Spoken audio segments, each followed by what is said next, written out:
Hello friends, ఇది మా కోడి. నైట్ జాలీలో వేసినాం, మొత్తం పీక తిన్నాయి కుక్కలు. నైట్ 1 గంట రాత్రి ఒకటే వరుస్తూ ఉంటే చూస్తే బయటకు వచ్చి మొత్తం పీక తింటున్నాయి.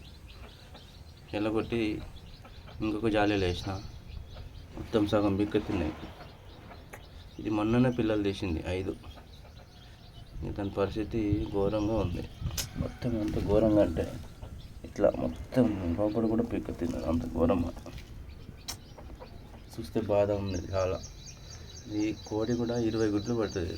చాలా మంచి కోడి. 20 గుడ్లు పెట్టింది, 5 పిల్లలే తీసింది. పోయినసారి బాగానే తీసింది, 15 పిల్లలు తీసింది. ఈసారి మాత్రం 5 తీసింది. గుడ్లు మాత్రం 20 గుడ్లు పెడతాయి.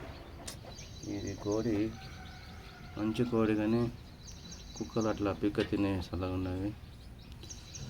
బాధ అనిపిస్తుంది. Okay bye. జాలి ఇక్కడ ఉంది, మా జాలి. ఇగో ఇది జాలి. ఈ జాలీలకేంటి నైటు ఇంటి బయట ఉంది కాబట్టి ఈ జాలీలో కింది దాంట్లో వేసినాం. కింది దాంట్లో వేస్తే పీక తిన్నాయి. దగ్గర 10 కుక్కల దాకా వచ్చినాయి అవి. ఇది పరిస్థితి. ఇంటి కోడి ఇప్పుడు గేట్ లోపల వేసినాం. గేట్ లోపల వేసి ఇత్తులు వేసిన. ఇత్తులు కూడా తింటలేదు అది అసలుకే పాపం. ఇప్పుడు నీళ్ళు పెట్టిన, బెల్లం నీళ్ళు కూడా పెట్టిన, ఇవి తింటలేదు. పసుపు పెట్టిన మంచిగా, కానీ తక్కువ అయితే బాగుండే. Okay bye friends.